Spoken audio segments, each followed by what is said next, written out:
এই কলকা ডিজাইনের ফ্লাওয়ারটার এমব্রয়ডারিটা আমি দেখাবো। এই ডিজাইনটা যে কোনো জায়গায় দিলেই অনেক বেশি ভালো লাগবে। জামা ওড়না বা যে কোনো ডিজাইনের যে কোনো জায়গায় এটা দিলে ভালো লাগবে। আমি বর্ডারটা এভাবে করছি। বর্ডারটা ক্রস দিয়েও করা যাবে, এভাবেও করা যাবে। আমি তো একদম বর্ডারের মতো করে মিশিয়ে মিশিয়ে বর্ডারই করছি।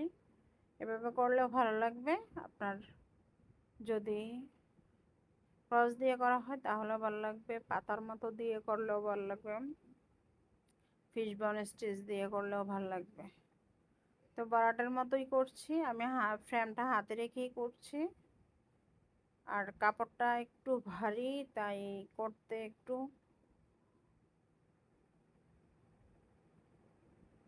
সমস্যা।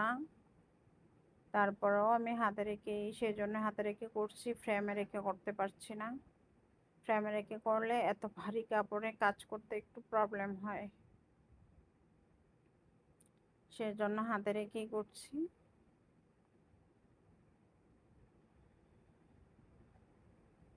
এই বড়ার সেলাইগুলো আসলে যারা পারেন তারা অনেক ধরনের ডিজাইন সেলাই করতে পারবেন। এটা কোনো, অনেকে বলেন যে বড়ার সেলাই টেনে যায়, টেনে যাবে না। আপনি সুতাটা বেশি টানবেন না, লুজ লুজ রেখেই করবেন। অর্থাৎ সুতাটা যতটুকু আসে অতটুকুই, এর বেশি টানা যাবে না। টানলেই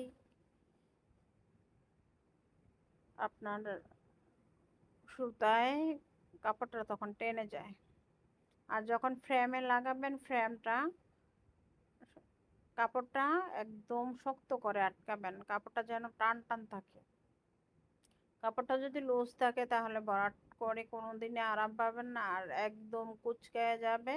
আপনি যতই আয়রন করেন আর যেভাবেই করেন আপনার ওই যে কুঁচকাই যাবে। সেজন্য একটু টান টান রেখে তারপরে করতে হবে ভরাটের ক্ষেত্রে। তবে সব সেলাইয়ের ক্ষেত্রেই কাপড়টা টান রাখতে হয়।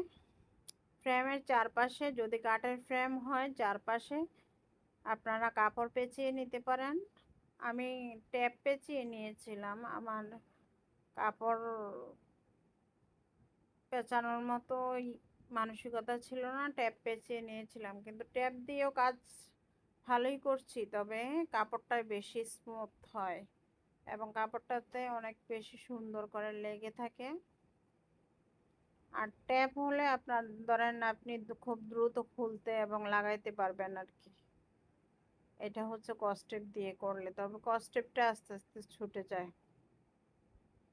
আপনার একটা সময় গিয়ে ছুটে যায়। আর যদি আপনি কাপড় বেচান তাহলে তো কাপড়টা সুতা দিয়ে ভিতর দিয়ে সেলাই করে লক করেই নেবেন,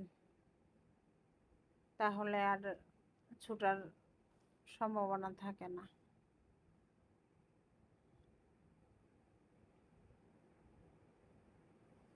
আমি যতটুকু পারছি অতটুকু দেখাচ্ছি। এটার চারপাশের পুরো বর্ডারটাই দেখাচ্ছি,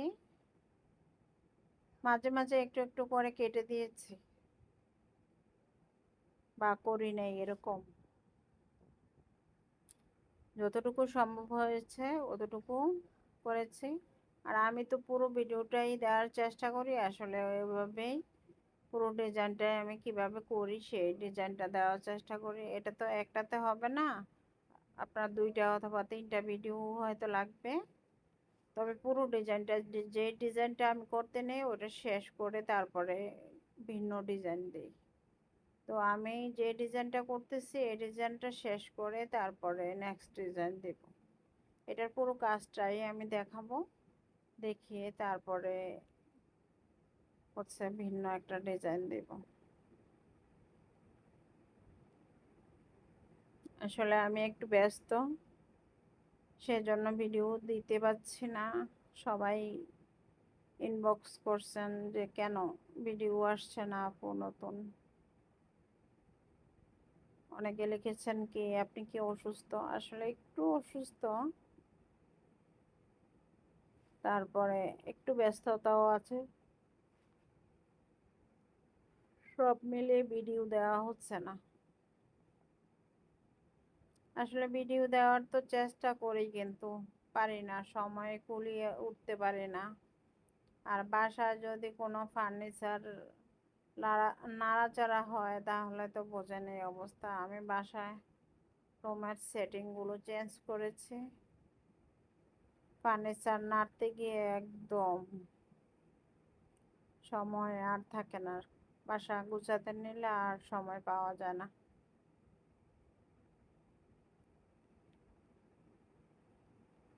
কারণ নামিয়ে নিচ্ছি বাকি জায়গাটা, শুধু চারপাশের বর্ডারটাই আমি আজকে দিচ্ছি, বাকি কাজটা আগামী ভিডিওতে আমি পুরোটা যদি পারি দিয়ে দিব একবারে।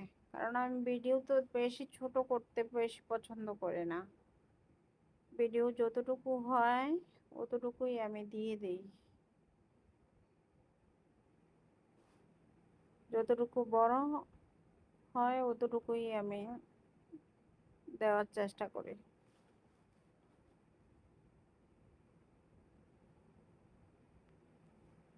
সুতাটা একটু বড় হলে প্যাচ লেগে যায়, যেমন আমার সুতাটা এখানে বড়, প্রথমে সুতাটাকে একদম সমান করে নেবেন, তাহলে আর প্যাচ লাগবে না।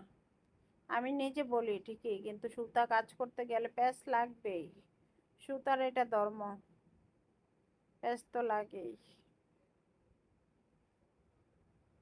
অনেকেই বলেছেন অর্ডারি কাজ করি আপু, তবে কম, কারণ আমার কর্মী ওইভাবে নাই, দুই একজন যারা আছে তারাও পড়াশোনা করেন, এই আর কি।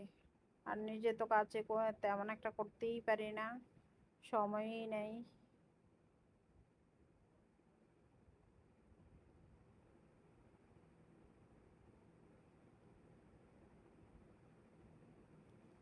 দেখেন একদম ঘরগুলো সুন্দর মতো মিলে যায় এই বর্ডারটাতে।